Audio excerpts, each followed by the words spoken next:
Alright, so I've had this car, I think it's a week now actually. Picked it up last Saturday. Today's a nice day here, high 50s. And you can see it's already jacked up. One note, to bring these cars up in the air, it's kind of a pain in the ass, I guess. They're low or whatever. If you get some of these low profile Rhino ramps, and you just kind of back up them there, then you can just put the front end jack stands, you've got good access. Nothing crazy with the car today. It's just, the ZF 6-speed, it shifts, but it's notchy. And it's got to get an oil change anyway. I took it into Bell Tire today. Not endorsing them, that's just who's local. The rear tires were new. BF Goodwrench G-Force Comp 2 AS Pluses. They're actually 275 40s. They should be 285s. So I've got matching brand for the front. Previous owner replaced these. Front tires were 11 years old. So these are actually supposed to be 255 45. They're 245 45. Only because that's the closest match in this exact make of tire. And I guess I'm anal, so I had to try to choose between size and make, and I chose make. But at some point, maybe I'll change the wheels anyway. So I'm going to be doing a little bit to this car. I'm going to do an oil change, and I'm going to do a transmission fluid flush and fill. And so I used this before in another car. It was a Fiero. It was a 3800 supercharged with the Getrag 5-speed, and that thing, same kind of thing. It shifted, but just a little bit, a little bit of resistance going into gear, stuff like that. And one of the things, as far as transmission fluids that's compatible with the original GM part number, is actually this Pennzoil Synchro Mesh manual transmission fluid. So this is what I decided to use. It's locally available. I think it's 10, 12, 15 bucks a quart. This holds 2.2. So I'm going to pump it out here and fill it and see how it does while I'm in there. Just an oil change with keeping that really simple. Just regular old school Mobil 1 synthetic 5W30 and an AC Delco filter. So that should be pretty easy and fun, and I'll be curious how the transmission shifts afterwards, and I'll definitely let you guys know. And I'm going to be under the car, so I'm going to just kind of walk through what you'd need to do the transmission fluid on a ZF6. It's pretty easy.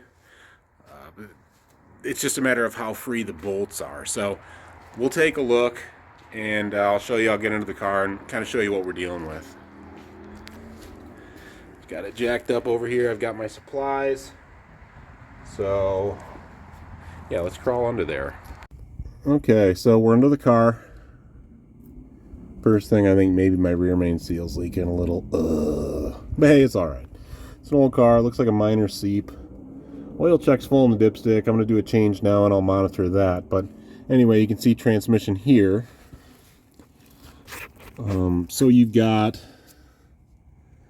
two hexes. You've got this guy up on the side here. That's your fill. You got your drain.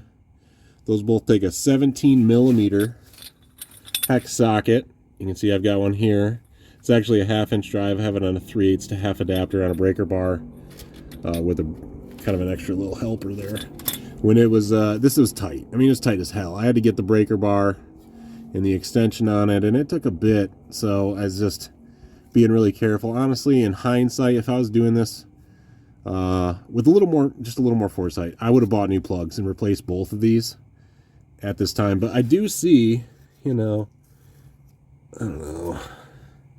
maybe it's just oil from all the stuff here, but I'll be curious if it's full. I mean, I hope it's full for the sake of the car, but if it's empty, it'll answer a lot of questions. And I'll be curious what kind of metal composites are in there. But with a C4, they sit a lot. There's always neglected maintenance. This is the kind of stuff you want to do if you pick one of these cars up. Day one. You want to, any maintenance you can do, especially, simple stuff. Manual transmission fluid. This isn't hard. Oil change, not hard. You really want to get that out of the way. So I'm going to bust the fill plug loose, bust this drain loose, watch this drain, and I'll show you what I've got to fill it back up. Okay, so we got the fill plug out. You can see open void here, came out not too bad. I already broke the drain plug loose. That was already a bit looser. So I'm going to just kind of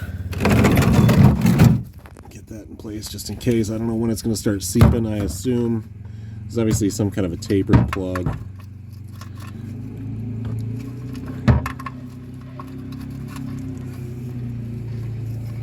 I'll be curious what the fluid looks like that comes out here. I'll also be curious how much comes out.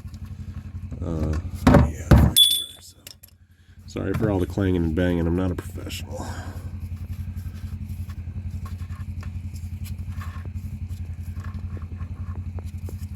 See some seepage, and there she goes. All right.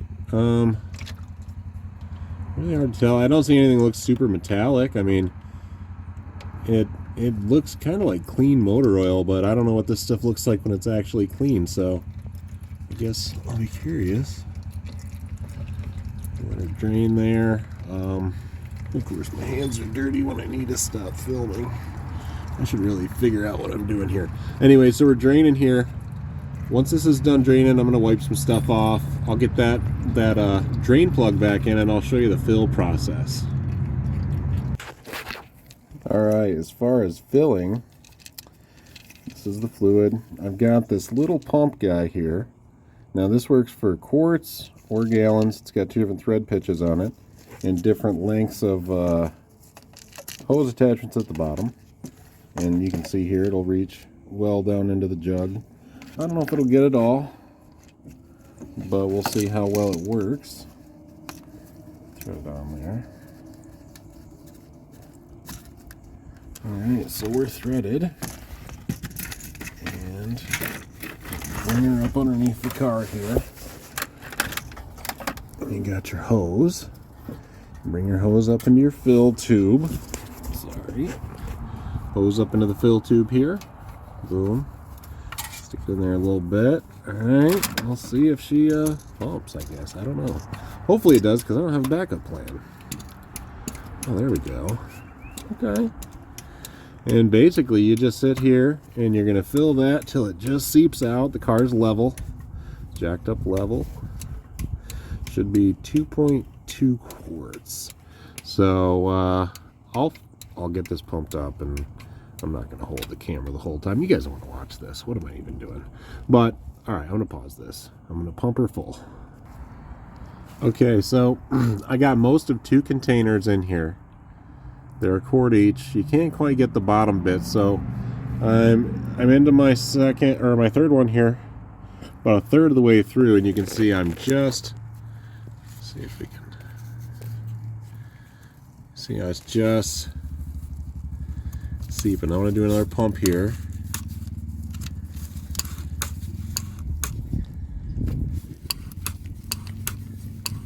I saw one dribble, so I assume we're close.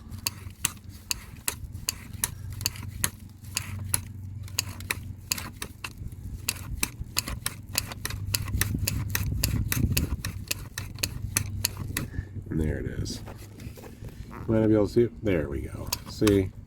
And we're full. So that's how you know when you're full. So at this point you can kind of take everything and set it to the side. Try to keep your pump and everything clean. Get it into your drain pan. Start wiping stuff off. Make sure your drain plug threads are really clean, or your fill plug threads are really clean.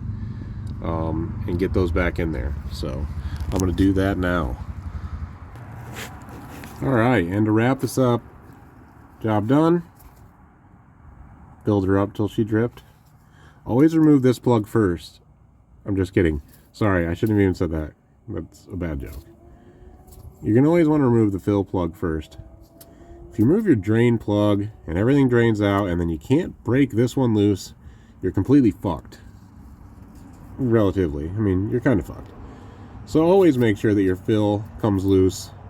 I should have said at the beginning, make sure your fill plug comes loose before draining. But I mean, I'm not, I'm not liable. Just be smart. I saw that in another video. I can't take credit for that. And the other thing, just while I'm here, some of you might have heard the term like black tag, blue label, black label, BF6. This is how you know. So you got a tag here And a blue tag or a blue label. Blue tag is blue. Black tag is black. The blues are earlier. Or sorry, the blacks are earlier. The blues are later. Had a black in my first collector's edition. Someone had swapped in. Nice because it had a reverse lockout. That's the big thing I liked about that. And I guess apparently, hey, I didn't know this, but the bell housing is magnesium. Didn't know. Didn't know it says magnesium on it. But all right, I think all of you know how to do an oil change, so okay, wrapping it up. The job's done. I'm gonna do an oil change now. That's about it. I guess maybe it's not it. So what I'll do is I'm gonna do the oil change, and I'll finish this video in a few minutes here. Take the car for a drive, see how it shifts, so I can compare whatever fluid is in it versus this Pennzoil sinker mesh. There's a lot of mixed information about what fluid to put in these cars. I read a lot of stuff before doing this. You know, everything from like BMW, something motor oil. It's all changed throughout the years. People say this or that, but going back to the original recommendation, GM part number, you funnel that down the line, this Pennzoil sinker mesh should be perfectly equivalent. But I don't know. We'll see. It should drive pretty nice, or maybe it'll shift the same. It's hard to even say this. Like, it's hard to admit shit like this, but it's not my fault. So it does grind a little, sometimes going into fifth. I experienced it on the highway the other day, merging on, just leisurely, coming to fifth gear, and I'm just like, oh. And I was almost in disbelief. I actually pulled it out, put it back and forth for a minute, drove, and then went back to fifth, did it again. Got off the highway, didn't do it. And then yesterday, went into fifth, did it again. Now, it could be like a clutch slave cylinder thing. Maybe it needs to be bled. Maybe I'm not getting full engagement or disengagement. But I'll look into that. We'll see. But there was still notchiness between shifts. So we're going to see if this does anything. My other ZFs have been pretty smooth. So we'll see. Or maybe it's tired, but it shouldn't be. 63,000 mile car. Appears to have been driven pretty easy. Not a lot of mods. So anyhow, I'll wrap this up with some driving impressions, and I guess, right? I don't know. Fuck, I don't know. What do you do?